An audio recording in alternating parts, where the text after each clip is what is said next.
4 мая в рамках государственного визита в Республику Казахстан основатель мира и национального единства, лидер нации, президент Республики Таджикистан уважаемый Эмомали Рахмон в знак уважения к истории и культуре, памяти славных сынов казахского народа возложил венок к монументу «Защитники Отечества». С возложением венка и чествованием героев народа Республики Казахстан глава государства уважаемый Эмомали Рахмон отдал дань уважения мученикам на пути свободы. На церемонии возложения венка президента страны уважаемого Эмомали Рахмона сопровождали высокопоставленные представители правительства Республики Казахстан. Далее в городе Астана Республики Казахстан состоялась официальная церемония встречи лидера нации уважаемого Эмомали Рахмона во дворце Ок-Урда.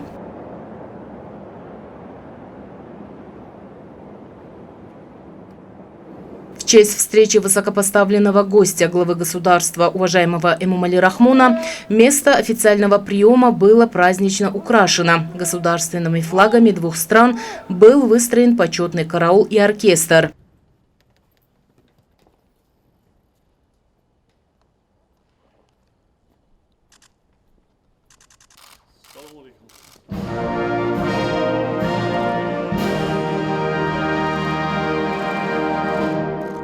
Лидера нации уважаемого Эмомали Рахмона встретил президент Республики Казахстан уважаемый Касым-Жомарт Токаев. Перед началом официальной церемонии приема высокопоставленного гостя президента Республики Таджикистан главы государств уважаемый Эмомали Рахмон и уважаемый Касым-Жомарт Токаев вначале познакомились с официальными делегациями обеих стран.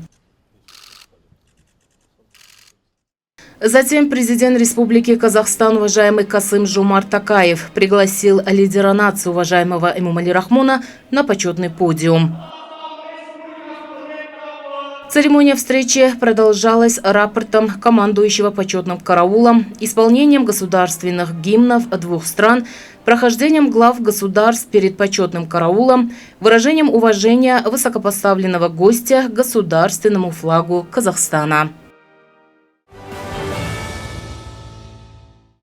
Бабаджан, Гафуровском районе Сагдийской области, крупное хозяйство занимает основное положение в производстве сельскохозяйственной продукции, увеличение объема, наименования питательных средств и обеспечение плана производства сырьем для легкой промышленности. В коммерческом кооперативе имени Турсумбоя Кушатова на площади 750 гектаров земли была завершена техническая посадка. По словам аграриев, на большинстве площадей продолжается первый и второй полив и вспашка новых площадей. Хлопок составляет основную часть экспортной продукции республики и является главным сырьем для легкой и текстильной промышленности. Ежегодное увеличение спроса мирового рынка на хлопок влияет на расширение посевных площадей данной технической культуры. Как говорят ученые отрасли, одним из главных условий выращивания хорошего урожая хлопка является правильный выбор сорта семян и своевременное и безупречное проведение агротехнических работ. В настоящее время на планете действуют электронные сервисы через интернет, где осуществляется межведомственный обмен, отправка информации официальных писем, доступ к информации. Люди получают необходимую им информацию, находят электронные учебники, занимаются обучением, устанавливают дружеские отношения и даже договариваются онлайн на международном уровне.